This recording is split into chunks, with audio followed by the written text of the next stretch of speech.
Hi అండి. నేను ఈరోజు వచ్చేసి ఇడ్లీ పిండి ఉత్తప్ప ట్రై చేశానండి. మీడియం పైన స్టవ్ వెలిగించుకొని చిన్నగా ఉత్తప్ప వేసానండి. మీరు పెద్దగా కూడా వేసుకోవచ్చు. నేను తురుముకున్న క్యారెట్, పన్నీరు తురుముకున్నానండి. ఆనియన్, సిమ్లా మిర్చి, పచ్చిమిర్చి కూడా కట్ చేసుకున్నానండి. లైట్గా సైడ్ల నుంచి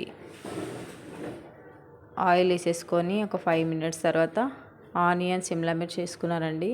పచ్చిమిర్చి కూడా యాడ్ చేసుకున్నాను. యాడ్ చేసుకున్న తర్వాత నేను తురుముకున్న క్యారెట్ వేసాను. వేసేసుకొని పన్నీర్ కూడా యాడ్ చేసుకున్నానండి.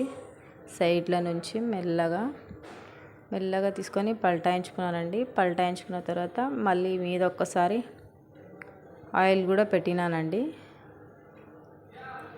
మీరు కూడా ఇంట్లో ట్రై చేయండి. నేను కూడా ట్రై చేశాను. నాకైతే నచ్చింది.